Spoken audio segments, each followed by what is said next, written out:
السلام عليكم ورحمة الله وبركاته. كلين دبيتني بني يوتيوب بني توكو توكو عندنا دبيتني تمليسو فيسبوك عندنا دبيتني أمو تويو أمالي ورا إيمو في تليجرامي ورا غوتو دبيتني ورا أونلاين فيدمو أمالي دبيتني كم بدي جاكسو. السلام عليكم ورحمة الله وبركاته. وعليكم السلام سيدنا كنا أنا دبيتني إنه كفيسا هو أمني كموبايل أبي دبيتني كان كذا بقى تفهم ما عندي سنا مالي جتنا بسنا آياتي أنتنا في بنا أنا لا نجت ما Gawanya mau tujuan, kalau yang sih kata itu sih kata, kalau yang tadi kata apa sih? Kan orang, أبغى كذا تيجي itu nanti إيه kenapa sih dah? kok ini nak kata والله بالله Kayak sih raga lah, mika pernah nambah berapa? apa mal jatkan mal hatanya jatkan Mare, eh DBS ini bani Adam karena wajan. mal jatkan balik adam kumawa ada misalnya orang mau kisah Bani DBS ini faranjo hordofet ini DBS daga nazoro tamalliso. akan apa Mare, eh kulin bani Adam. akan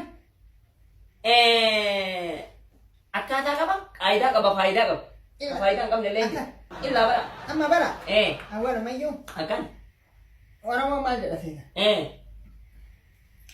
ilmiyo ala tiyatini indagana abbaan tahi Akan apa? gandaan tahi Mana? firaan tahi Mana ada? ollaan tahi Akan apa? gosaan tahi DBS ini. biyyaan tahan Akan apa?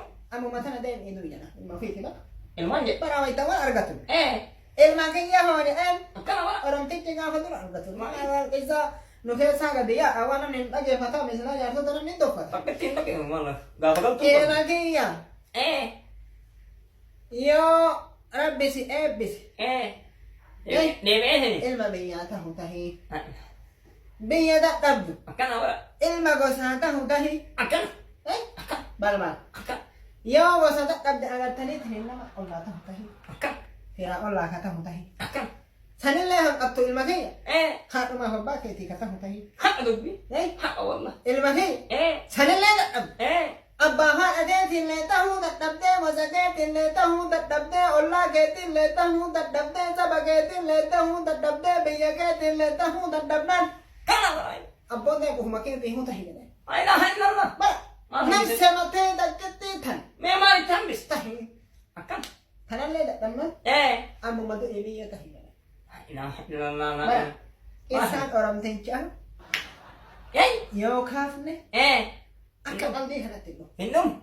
amma maarree oromoon Akan. aadaa qaba Akan. seenaa qaba Akan. duudhaa qaba Akan. sirna fuudhaa heerumaa qaba Akan. kawayita du'aa qaba Akan. kawayita namni ullan ittiin araarsu qaba Akan. agartaniitini kawayita galtee walitti galte Akan. agartaniitini wayita namni agartaniitini akkasitti walirraa waa ajjeese walirraa ilkaan cabse walirraa qaama hir'ise jaballeese Akan. agartaniitini mana walirraa gube Akan. beeylada walirraa ajjeese farda wal jalatti wara Akan. agartaniitini sangaa Akan apa? osaa walirratti La cabse ilaha illallah. daangaa walitti ta Kulli. daangaa qonnaa daangaa firaaf ollaa Tak pernah saya tidak ada. daangaa ollaa wayita namni nama jalaa wadda Akan akka itti kun La ilaha illallah. agartaniitini Akan. waan kulli akka fala itti godha qaba oromoon Akan. sirna qaba Akan apa? keessattuu arsiin aadaa qaba DBS ini nama asal mana hesati? Asal ni korsama. ansumni qorsa Indah kan DBS ini ada kabale. Akan ada kabale, faida kabale. bara Akan apa? utubaan Eh, haga itti dhiibaa qaba akan ini kan. haga itti dhiisan qaba Akan apa? akkasitti oromoon tuli arsiin keessattuu dubbi haga itti dhiibdu qabdi Gitu itu. haga itti dhiibdu Gari-gari jira mo. eh Tak itu dia kan jangan bab.